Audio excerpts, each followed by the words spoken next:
Hey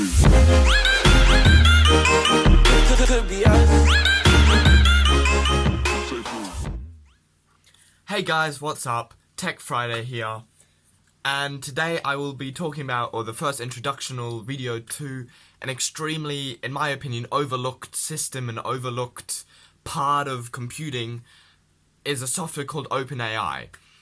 I think a lot more people need to use this, a lot more people need to learn how this works fundamentally, because it's the stepping stone to AI and incorporating machine learning. So that's what we're going to be doing today, and let's jump straight into it. So what is OpenAI? OpenAI is a non-for-profit organization where Elon Musk is one of the founders that started this organization.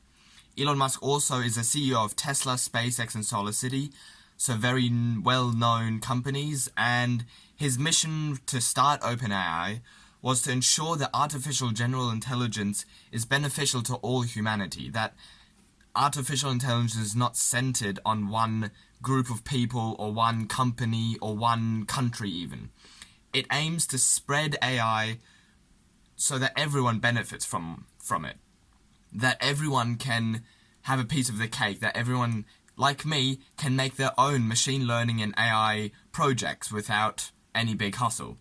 And that's exactly what I've done. So I used OpenAI with a machine learning network called Python Neat, which uses the neural network principle, which mimics the connections in the neurons in your head to have a neural network to then learn just like a human learns, with trial and error and with weights, stuff like that, to complete the level of Sonic the Hedgehog.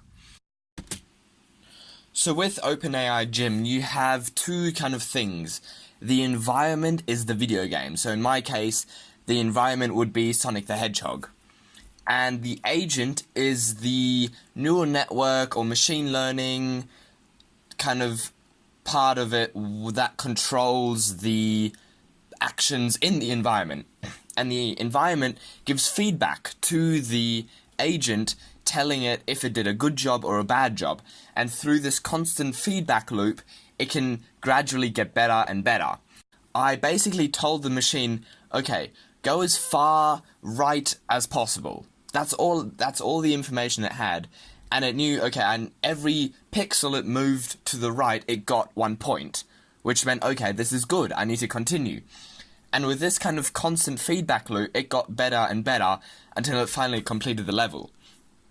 But there's also an asset of randomness, because obviously with no randomness, the agent has to take risks. So the agent has to learn to overcome risks and get negative feedback points, and then in order to get positive feedback points. And that's quite interesting to view, and I'm going to show you the difference between a random agent and an agent that actually knows what it's doing with this feedback loop.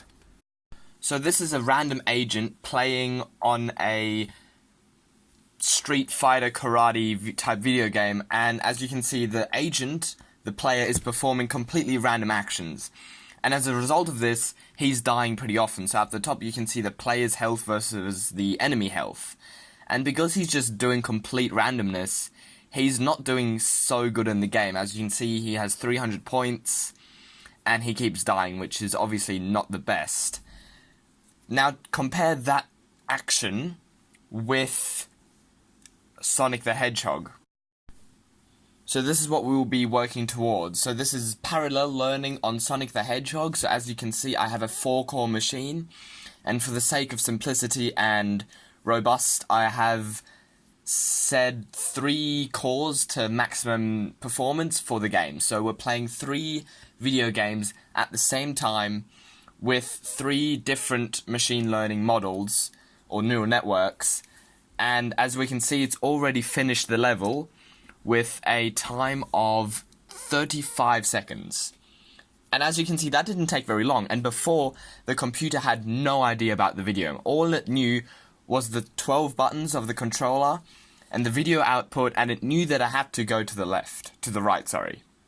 That's all it knew. And within 35 seconds, it completed the first level of Sonic the Hedgehog, which to me is insane. That's nearly scary.